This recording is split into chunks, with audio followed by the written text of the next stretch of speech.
Presiden Joko Widodo resmi menyatakan pemberlakuan pembatasan kegiatan masyarakat dihapuskan. Lantas bagaimana rencana pengawasan masyarakat? Saya akan membahasnya bersama Jubir Kemenkes Republik Indonesia, Muhammad Syahril. Selamat malam, Dok. Ya, selamat malam Mas Reza, Dok, salam sehat semua. salam sehat. Ini dengan dihapuskannya PPKM, apa saja antisipasi dari Kemenkes ketika memang nantinya terjadi kenaikan kasus COVID-19? Kita lihat biasanya memang terjadi kenaikan pasca tahun baru, Dok. Ya, jadi kita di-wording oleh WHO 6 strategi atau upaya yang harus dilakukan mendekati berakhirnya pandemi COVID ini. Salah satunya adalah selalu mengkomunikasikan, mengedukasi kepada masyarakat bahwasanya pandemi COVID masih ada dan potensi menular juga masih ada. Yang kedua, infrastruktur yang sudah disiapkan oleh Kementerian Kesehatan, termasuk SDM, bagaimana apabila terjadi lonjakan kasus pada suatu saat. Kemudian juga bagaimana kesiapan seluruh sistem layanan kesehatan termasuk laboratorium dalam rangka antisipasi berakhirnya pandemi COVID ini. Jadi insya Allah semua antisipasi sudah kita siapkan dan kita betul-betul dapat menuju akhir pandemi ini dengan baik, dengan satu sudah dicabutnya PPKM oleh Bapak Presiden, itu menunjukkan bahwasanya prestasi kita bersama loh, kita bahagia bahwasanya kita bisa mengendalikan COVID dalam waktu 8-9 bulan ini yang betul-betul sangat terkendali dengan parameter jumlah kasus, kematian maupun yang dirawat di rumah sakit. Oke, baik Dok, ini berkaca pada negara-negara, beberapa negara kan kasus COVID-nya meningkat begitu ya. Dan tahun baru biasanya waktu yang tepat bagi warga untuk berlibur ke luar negeri. Nah, akankah ada kebijakan terbaru, misalnya tes COVID-19 bagi pendatang dari negara-negara yang justru kasus COVID-nya sedang tinggi, Dok? Ya, jadi kasus sedang tinggi di Cina maupun di Jepang itu sebetulnya subvarian baru itu sudah ada juga di Indonesia dalam waktu 3-4 bulan ini, yaitu BF.7 maupun BA.27.75 itu sudah ada dan sedikit sekali kasusnya, tidak ada lonjakan apapun dan tidak menyebabkan angka kematian maupun angka kesakitan yang harus dirawat banyak di rumah sakit. Jadi dengan berkaca itu, insya Allah subvarian baru ini dapat kita kendalikan di Indonesia.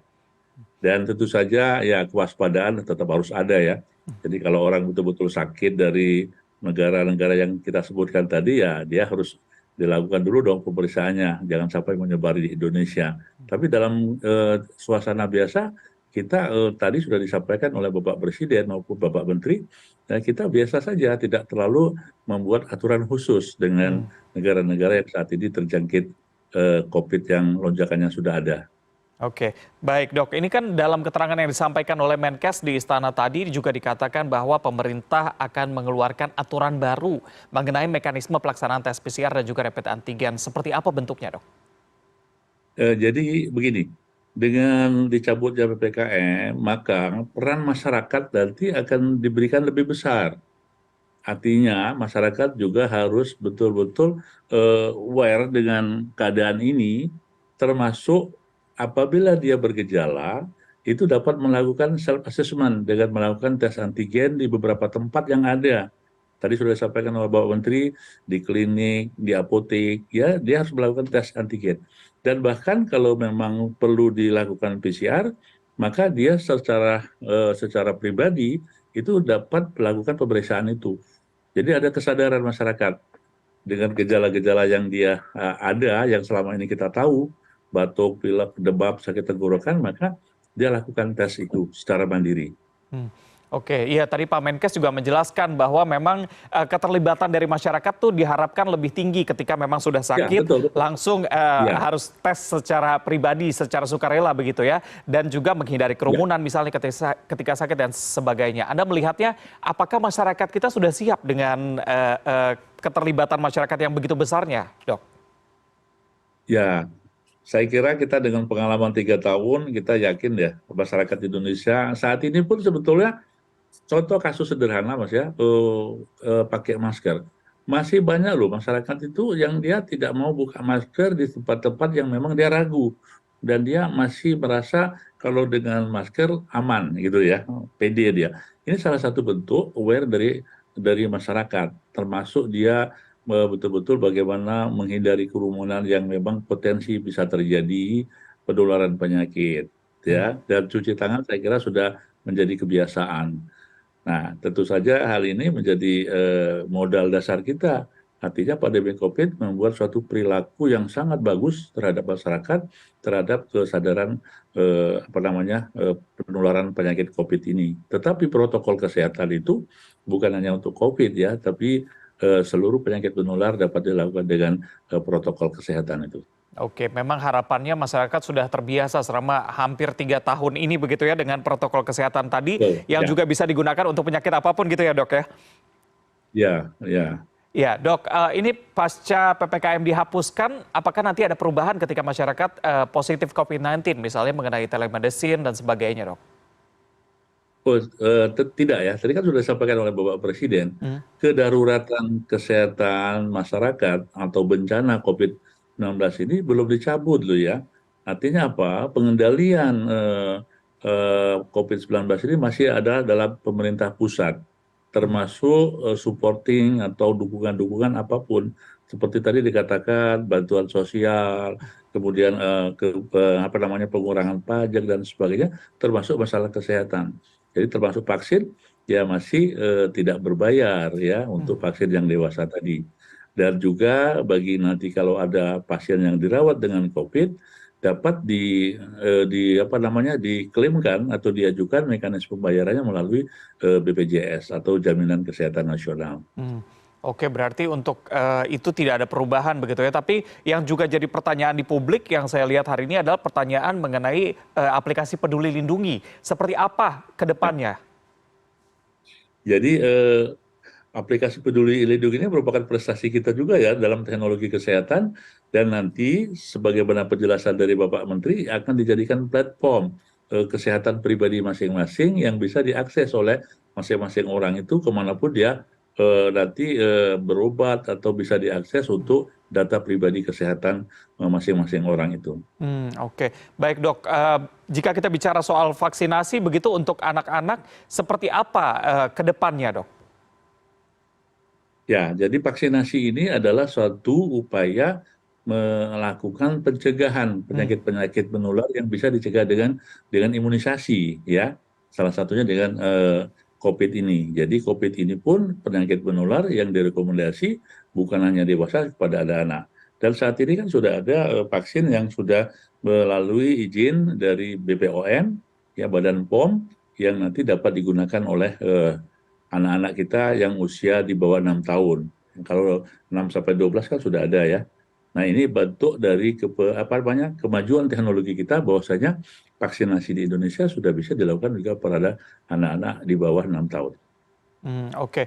Baik, ini kan salah satu upaya untuk mengurangi dari penyebaran COVID-19 yang cukup masif adalah dengan vaksinasi booster juga. Nah, untuk booster ke depannya seperti apa? Apakah seperti sebelumnya juga akan ada tempat-tempat yang disediakan khusus atau justru setelah kita memasuki masa transisi booster dan juga vaksinasi untuk anak ini hanya ditempatkan di tempat-tempat tertentu saja?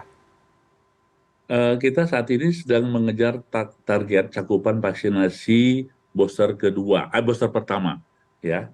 Booster pertama, yang kita kan baru sekitar 27%. Kita berharap bisa mencapai di atas 50%, syukur 70%. Ya. Kemudian untuk booster kedua, ya, itu untuk lansia dan comorbid dan tenaga kesehatan. Nah, tentu saja kita berharap pencapaian cakupan ini agar betul-betul di atas standar tadi atau mencapai standar, maka harus digerakkan. Tidak cukup kita menunggu pasif di suatu tempat. Tadi Bapak Presiden juga sudah mengumumkan, ayo dong kita giatkan lagi sentra vaksinasi, karena vaksinasi adalah bagian dari bagaimana kita mempersiapkan diri jauh lebih matang untuk mengakhiri pandemi ini. Sehingga masyarakat itu mempunyai kekebalan yang bagus ya terhadap COVID ini. Walaupun ada COVID dengan varian apapun, maka insya Allah tidak terlalu berat orang tersebut apabila terinfeksi. Baik dok, dengan dihapuskannya beberapa pembatasan kegiatan masyarakat, serta tadi Anda juga katakan akan ada lokalisasi untuk vaksinasi, begitu ya. Seberapa optimis ini bisa mengejar dan juga masyarakat sukarela untuk datang ke sana? Dan satu lagi pertanyaan dari masyarakat, apakah nantinya memasuki masa transisi ini vaksinasi akan tetap gratis, Dok? Ya, jadi kita harus optimis karena kita harus meyakini betul pencegahan penularan dan pengendalian dengan protokol kesehatan dan vaksinasi. Ini hal yang sangat menjadi pegangan bagi kita semua dan tidak bisa kita, wah hanya protokol kesehatan, imunisasi tidak. Semua harus bareng-bareng. Nah, apalagi sekarang udah difasilitasi ini oleh pemerintah dengan gratis, tentu saja masyarakat harusnya memanfaatkan kesempatan ini untuk melindungi diri masyarakat itu sendiri. Ya. Oke, baik baik. Berarti harus tetap optimis begitu ya. Yang terakhir, Ya, ya. Dok, strategi dari Kemenkes ke depannya apa sih pasca penghapusan PPKM ini? Ya, tetap kita mengawal ini, Pak ya. Ini kan fase awal nih. Fase berikutnya kita ingin bagaimana status darurat itu kalau akan dicabut juga. Ya kan? Karena kita kan tidak ingin kita semuanya masih darurat terus gitu ya. Lepas kita bebas memang sudah terkendali betul masuk endemi. Endemi itu artinya begini, Mas. Jadi COVID itu masih ada di sekitar kita, tetapi dia tidak menimbulkan dampak yang besar, resiko yang besar apakah terhadap kesehatan maupun ekonomi, sosial dan sebagainya. Jadi kita hidup berdampingan dengan COVID, tetapi kita bisa mengendalikan itu. Seperti halnya penyakit yang lain, influenza, tuberkulosis. Kita kan di sekitar kita ada penyakit itu dan kita bisa berdampingan dengan itu. Tentu saja berdampingan dalam arti kata kita bisa menghindari, mencegah, dan bagaimana mengatasi apabila kita sakit, itu intinya. Baik, ini harapannya euforia kebebasan masyarakat juga harus tetap dijaga dengan protokol kesehatan yang tidak lepas begitu ya. Terima kasih Jubir Kemenkes Republik Indonesia Muhammad Syahril sudah bergabung bersama kami di CNN Indonesia Prime News. Selamat malam, salam sehat. Selamat malam Mas Reza, salam sehat semuanya.